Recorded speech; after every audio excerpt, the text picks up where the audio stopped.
Today is Tuesday, August 19th, and this is the Bay Blend from WUSF. I'm Sky LeBron. On today's blend, you'll hear about a new program at USF that helps set up lifelike scenarios for future medical professionals like doctors and nurses. This will be the first program like it in the entire country. And of course, we've got some events to check out if you're looking for something to do over the next few days. Before that, though, the news headlines.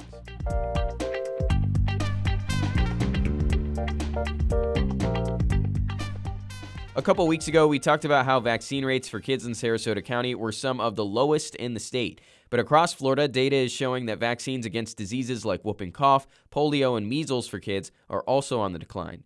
2-year-olds considered fully immunized dropped to 75%, according to the state's Department of Health.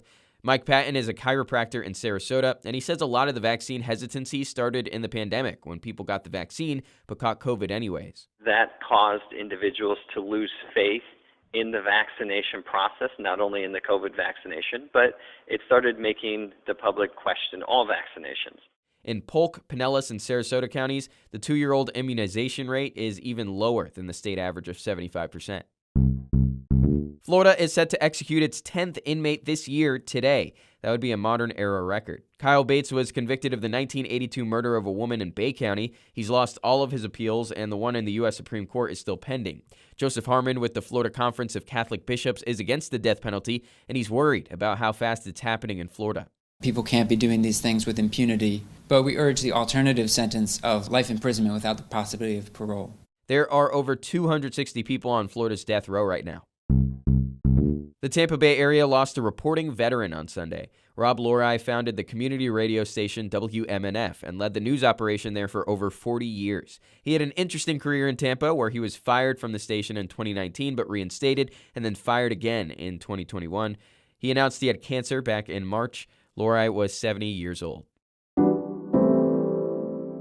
USF will be the first university in the country to offer an undergrad degree in healthcare simulation operations. That's important tech that a lot of people may not think of, but it's what helps train medical professionals for a bunch of different health scenarios. WUSF's Sue Giles Wontuck has been covering this story and got to talk to someone directly connected to the new program. Sue, why is this program considered something that was needed? So, Sky, students who are in a healthcare setting, potential nurses, doctors, physical therapists, need hands-on training in order to be comfortable with patients and to be able to help patients in some high-stress scenarios. Melissa Milner directs simulation at USF Center for Advanced Medical Learning and Simulation, and she is the one who was asked to create this program. Our CEO just said, Melissa, can you create something? And so here we are. I envisioned it taking about 5 years from creation to execution, and by some miracle, I've been able to get it out, and we're executing the entire concentration starting this fall. So, Sue, what are these students going to be learning with this new program? So the students who are pursuing this degree in healthcare simulation operations will learn how to set up the lifelike mannequins or robots to demonstrate certain illnesses or conditions. They even have pregnant lifelike robots, and they will also write scenarios to help the healthcare students be better prepared for real life stuff like dealing with death and talking to families after that, because Melissa says it will be like muscle memory that they'll have once they actually practice in a hospital or healthcare setting. And Sue, that starts this fall if students are interested?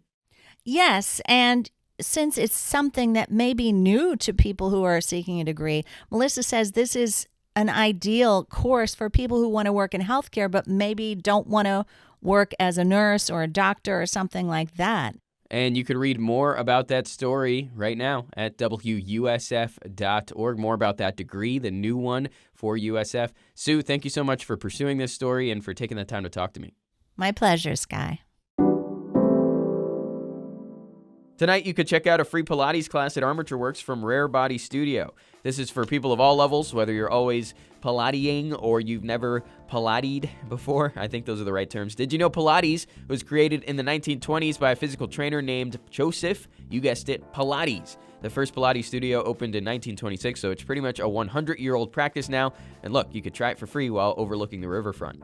And I got a trio of markets to check out this Thursday, depending on where you're at. In Tampa, there's the Heights Local Market at Common Dialect Beer Works. There's small businesses, craft beer, and it's only about 3 hours from 6 to 9 at night. Also starting at 6 at Grand Central in the downtown area, there's the third Thursday Tampa Street Food Fest. If you're down to try a bunch of different street foods, this is the spot to be at. Plus, a big concern for downtown events is parking, and this one is claiming to have some free 2-hour parking, so you could use that money on an empanada or something else tasty.